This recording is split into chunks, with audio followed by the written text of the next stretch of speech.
It's been a long time. I shouldn't have left you without some dope content to react to. Once again, it's Common Sense Buffs with another live edition of the show, man. Listen, I am back at it, guys. I'm trying to get my content game back on point, and I'm here for it, people. And today I got a very, very special topic for you. But as you enter the room, from my faithful viewers, please go ahead and do what you normally do, which is hit that like button so the other subscribers can be alerted. And if you're not subscribed, please go ahead and hit that subscribe button as well. This community has been going like crazy. All right, guys, I'm here to talk about a player I think a lot more people should be talking about this season. The season is only 2 days away. Can you believe it? Less than 48 hours away at the time of the recording of this live session, and I am here for it, guys. The entire football world is going to be tuning into Boulder to watch on the Colorado Buffaloes take on the Georgia Tech Yellow Jackets, and it should be a barn burner, guys. It's going to be a QB battle, but today we're going to talk about one of my favorite players on this team, and that's none other than the sophomore running back Micah Welch. During the transfer portal season, there were a lot of big names that came in, and the guys who stayed from last year, there are a lot of big names in this class. Wait a second, let me go ahead and get my lighting right. So I feel like my joint is a little bit dark. So let's go ahead and lighten this thing up just a little bit. We're still getting our bearings here on live. All right, now we're in business. Now we're looking a lot better. There's a lot of guys who stayed over, some big names from last year that a lot of people have been buzzing about. Names like Amarion Miller, right? Names like Draylon Miller. Of course, the future first round pick, Jordan Seaton. There's a lot of guys that get talked about from that 2024 team. DJ McKinney, right? Preseason All Big 12, etc. But there's a name that doesn't get mentioned as often. And in this live broadcast, I'm going to show him some love, and that's none other than Micah Welch. Why am I even talking about Micah Welch 48 hours before this game?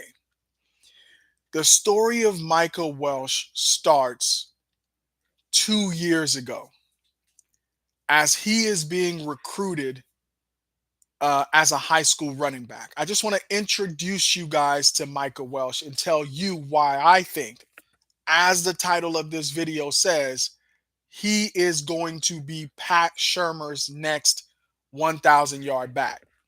Now, you might be asking yourself, Pat Shurmur, 1,000-yard back? We haven't seen it. One of the issues that Colorado gets knocked for all the time is the lack of our running game over the last 2 years. 2023, no running game. 2024, Prime comes out in the press conference. We're going to run the ball. We're committed to running the ball. No running game. Any attempts to run the ball, if it gets stopped, hey, we're going to just spread them out and we're going to throw the ball because we have Shedeur Sanders and we have 4 NFL wide receivers. But this year, right, 2025, there's no more Shedeur Sanders. There's no more Travis Hunter on the outside. No more Jimmy Horn. No more LaJohntay Wester. And no more Will Shepherd. Last year, we know the guy that we're very highly excited about, Omarion Miller, was another threat on the outside, even though he went down with an ankle injury. So in order for Coach Prime to deliver on his promise of a running game, which all of us as Colorado fans are looking forward to, he's going to need a back that he can rely on. And I believe we have that in Micah Welch.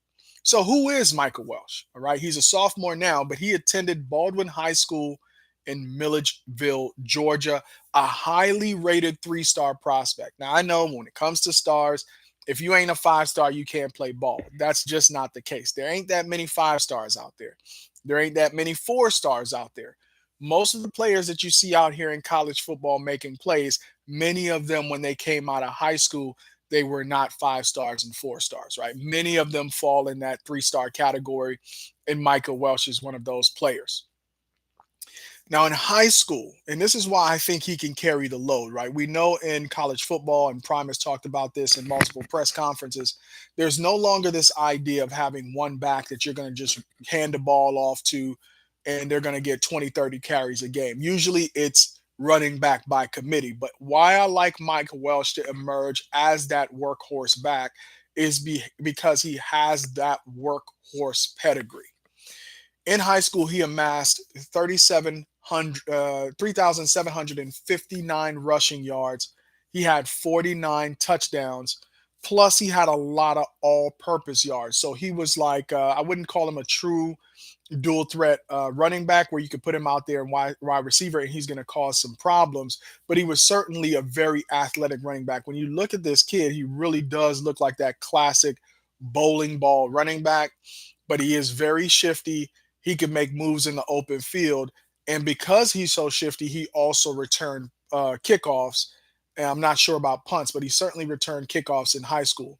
So when you count his all purpose yards, in addition to his 3,700 rushing yards, he had over 4,000 yards in high school, and he was an absolute dominant offensive weapon. If you haven't checked out Michael Welch high school mixtape, you certainly need to go back and watch that.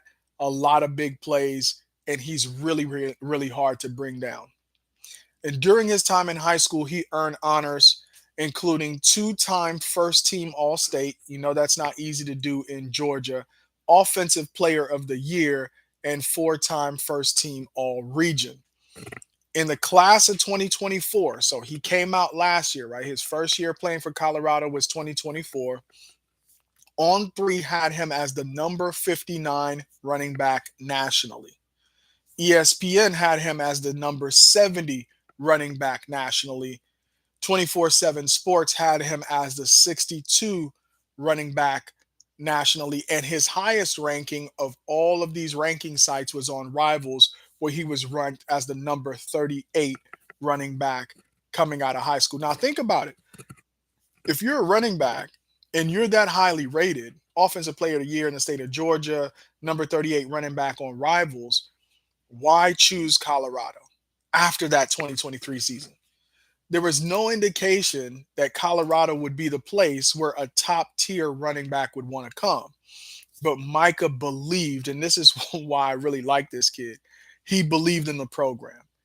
And Prime rewards that belief and he rewards that hard work because he doesn't recruit freshmen. He doesn't recruit high school players to come here and just sit arbitrarily. If you can play, you are going to see the field. So he's a very well rounded player, very productive high school standout, extremely athletic, versatile, and he is a proven scorer. We're going to talk about why he's so prolific in the red zone as well as a running back. Not only can you give him the ball at any point in the field, but he's really extremely dangerous in the red zone.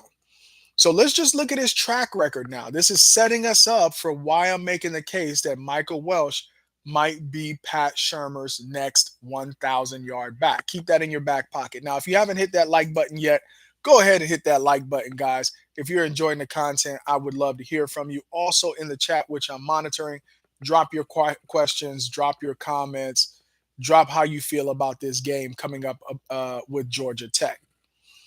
All right. 2024, Michael Welch as a freshman. And these statistics I'm pulling from ESPN. So this was his true freshman season, first year in college. He had 43 carries, and we know the running backs really didn't get very many carries. And he had 186 yards with 4 rushing touchdowns as a freshman, where he was averaging 4.3 yards per carry, which is an excellent average. He only played in 9 games. He started the final 3 games of the season, but he played a big role in that week 4 game against Baylor, right? The Hail Mary game. But he also missed 3 games that season due to injury. I think his numbers would be much different if he didn't suffer that injury. I think he would have really given Isaiah Augusta a run for his money, because after Micah went down, Isaiah really emerged as that running back one. I think barring the injury, which I think he injured his hamstring last year, I think Micah would have probably taken on a majority of the carries. I think Isaiah finished last year with like maybe 400 yards rushing. Please check me on that and drop it in the chat. Now, here's what I like. He finished 10th in the Power Five, so really Power Four. But if you include this to include the Power Five, so all conferences, he was 10th, right? And he was first in the Big 12 for rushing touchdowns for freshmen. And that's what I was talking about. This is the kind of running back Colorado needs to have. If we're on the goal line, if we're within the 10-yard line, right, that is Micah Welch territory. If that offensive line can get a push, Michael Welch is not going down on first contact. We saw that multiple times, in this case, 4 times in 2024.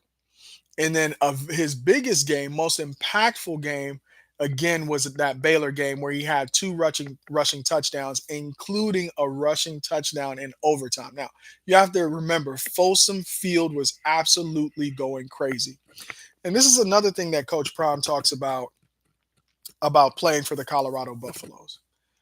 I mean, there are probably a lot of schools out there where you're going to go out in the stadium and those lights are going to be extremely bright. But there's no other stage right now in college football as big as Colorado's. There's no other stage right now in college football as big as Colorado.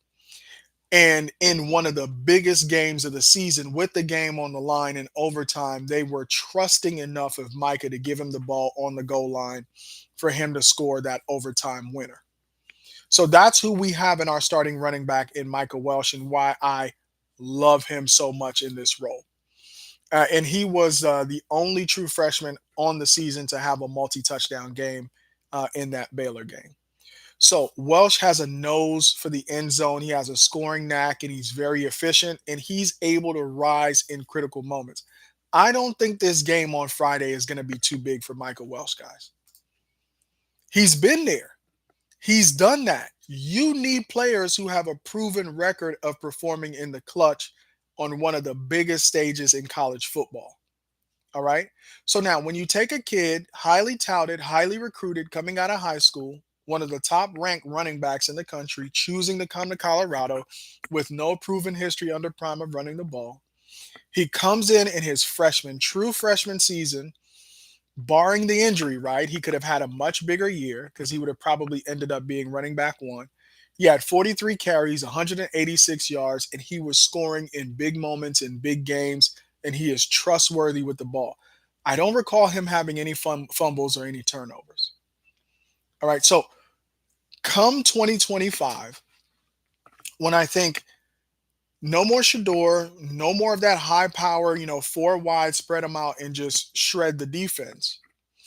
Pat Shurmur and Coach Prime are now, I believe, positioned to deliver on their promise of running the ball. Because believe it or not, Pat Shurmur's offense, and I'll really get into Pat Shurmur's offensive style and why it lends well to a back like Micah Welch.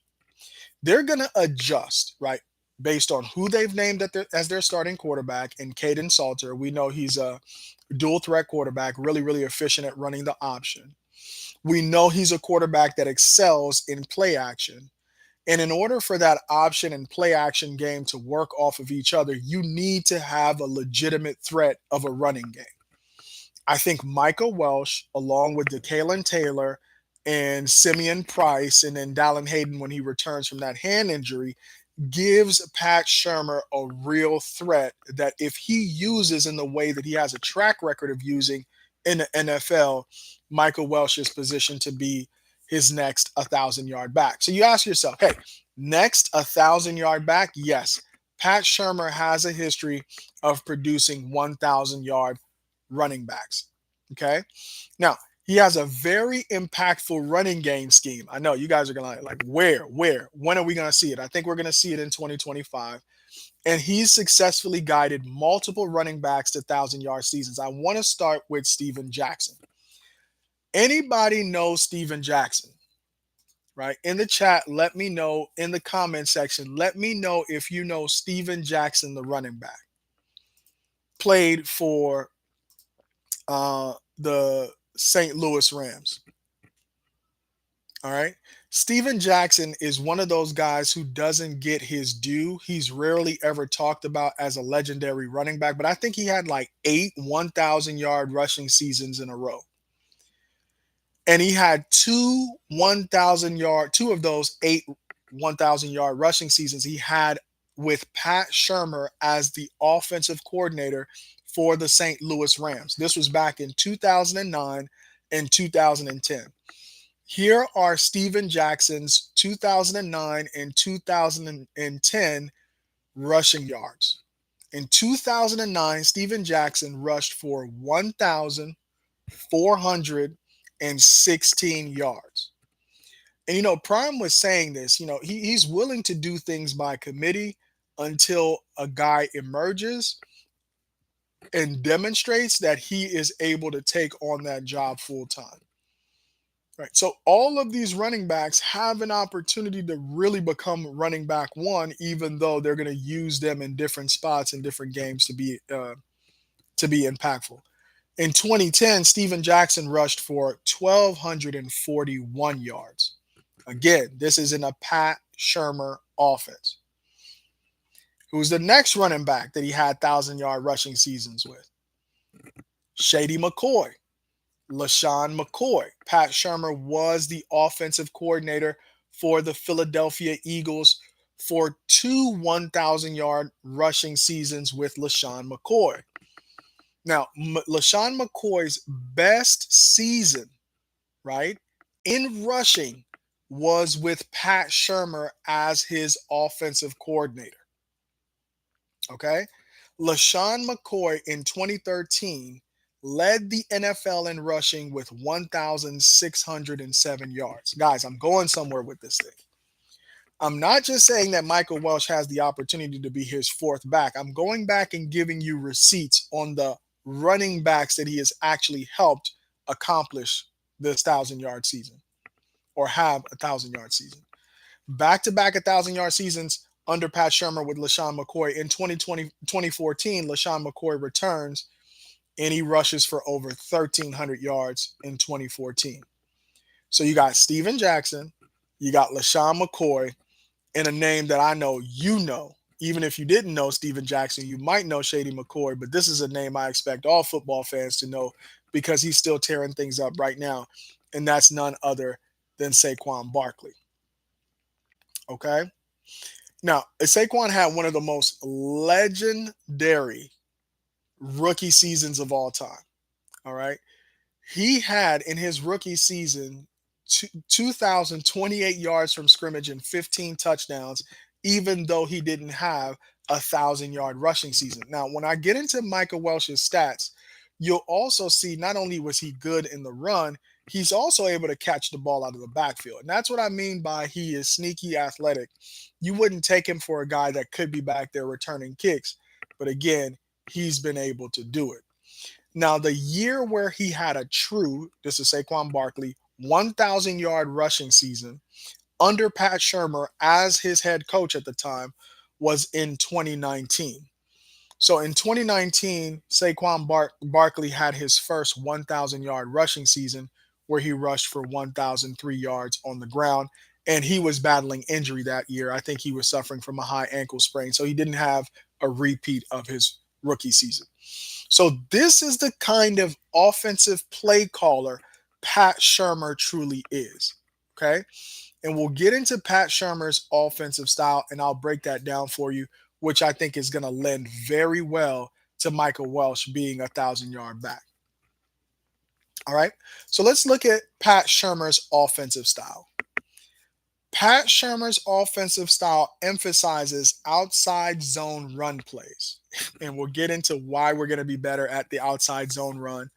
The play action pass, again, set up very, very well with Caden Salter as the quarterback. And then West Coast principles, where we'll still be able to get into spread formation and throw timing routes to those dynamic wide receivers on the outside. So your Omarion Millers of the world, wide receiver screens, mesh routes, etc.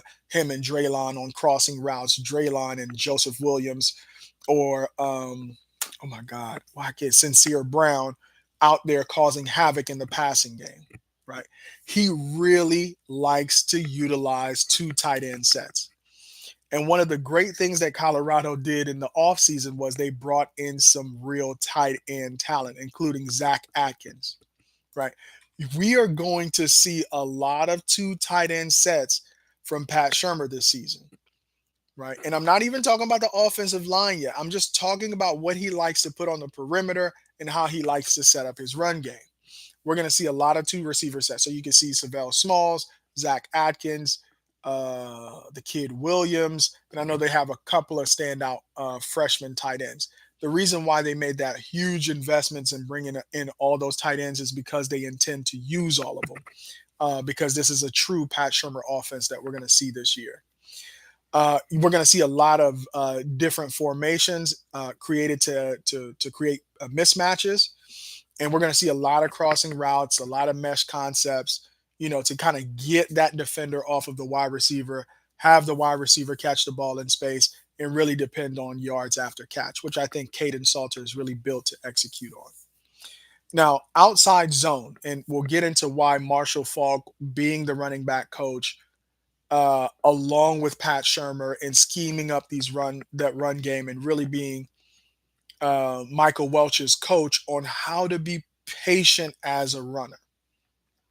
All right. So one of the things with guys who love contact is that they want the contact so much, and I think Marshall Faulk said he had to learn how to coach Micah. I think I heard this on DNVR because those are the guys at the press conference. So big shout out to all of the creators, which I get some of this information from. They were saying it's like he had to really stop trying to make Michael Welch into Marshall Faulk and say, hey, I got a guy here who likes contact, so let me just help him be better at taking on the contact or being smart about how he approaches taking on that contact. And so having Marshall Faulk really coach him on how to run outside zone scheme, which emphasizes hitting the edge, right? And I distinctly remember before doing the research for this video, Marshall Faulk actually talking about angles instead of running into the back of your lineman, how you could take an angle to really run an outside zone play, hit the edge, and either take it up the sideline or before you cut inside. And so that's what I really think is set up well for Micah to have a big year, because he is the type of running back who can get to the edge and he could take off down the sideline, or he could cut it back up inside and be able to take on the contact and get those yards after first contact. All right. So let me pivot now because I want to talk about how Micah is also going to benefit from Pat Shurmur really executing on his true offense with Caden Salter as the quarterback and then Marshall Faulk as his coach. Talk about 1,000-yard runners, right? Marshall Faulk, NFL Hall of Famer. All right. This is the first major coaching role of his career. Now, one thing you could tell about for professional athletes is that they don't like to lose. Imagine the kind of product that Marshall Faulk intends to put on the field this year. Just think about it. This is his first major coaching job. These guys who are true professionals are not taking on these jobs to fail, right? Warren Sapp is not taking on the pass rush coordinator just so that Colorado does not lead the Big 12 in sacks. He came on, he became the pass rush coordinator, and Colorado led the Big 12 in sacks. Who's to say that Marshall Faulk in his first year could not have these Colorado Buffaloes leading the Big 12 in rushing? I need to hear it in the comments, right? Not just, no, I don't think it's going to happen. I need to know why or why not. All right. So this is who Michael Welch has in his running back coach. Faulk is super smart. That's what everybody says. It says his football IQ is off the charts. But what I think he's also very good at, it's one thing to know how to play the game. It's one thing to know the game. It's another thing to teach the game, right? For many of us, a lot of people will shy away from math, but it's not because of the subject itself, but probably because of the types of teachers that we encounter in our life that never made math come alive for us. right? So I think Marshall Faulk is one of those coaches that's going to make the running back position come alive for Michael Welch, and he's going to see the field and he's going to see the game in a new way that's going to take his game to the next level. Another coaching, because I pay really deep attention to these well off and reach the people media videos and the pregame network. Big shout out to them. But there was another kind of like a group teach session where Marshall Faulk is talking about taking a picture before turning your back. Because when you turn back around, you need to remember the picture, which is where these guys are going to be positioned, right? I think he was trying to illustrate how a running back going out for a pass should take a picture of the field when he turns his back to the quarterback to catch the ball, either coming out in the flat or he's just running the route across the middle. Take a picture, turn your back to the quarterback, because when you turn back around, you're going to use the picture that you have to make your moves, right? Where's the linebacker position? Where's the cornerback? Because that's where they're likely to be. And so this is the kind of elite level understanding I think Marshall Faulk is going to bring to Micah Welch in the entire running back room, right? So he understands running back technique. He also understands the vision necessary, right? I think he probably has like the best vision I've seen for a running back, right? He was probably one of the best pass catching running backs of all time. And he had his own 1,000 yard seasons as a player. So you have a coach that has called plays for 1,000 yard rushers on multiple occasions. You have a running back with the body built to carry the load, the workhorse body. This is another thing I want to talk about Michael Welch. His injury was to his hamstring, and he was doing a press conference recently, and he said, coming out of high school, he really didn't even know how to train his body for a football season. And Coach Swayze in strength and conditioning has really helped him train his hamstrings and other parts of his body that are critical to being a running back. So one, his body is going to be built for it. He has the frame to carry the load to go for 1,000 yards. That is not easy. You're going to take a lot of beating over the season. So I like what Swayze has done with him. I think Uncle Neely was saying this on the morning run. He said, Michael Welch has gained weight, gained muscle, and lost fat. So even though he is heavier than he was last year, he looks smaller than he was last year. So last year you could see Michael Welch really filling out his jersey. I think this year you're going to see Michael Welch being lean and muscular, but weighing more. And when you watch him run during those well-off media videos, everybody's got the buzz around DeKalen Taylor right now, but Micah has been breaking a lot of runs, and you can just hear the collisions. Even though they're not trying to hurt each other out there, you can hear that Michael Welch is not taking hits, but he's actually giving out hits. And that's old school football if I've ever seen it. And that's the kind of running back you need if you really want to establish an intimidating run game where tacklers don't really want to run into your running back. All right. So Coach Falk's expectations, his presence really elevates that coaching environment, offering him the access, Micah in this case, the pro ready tutelage in fundamentals and mindset.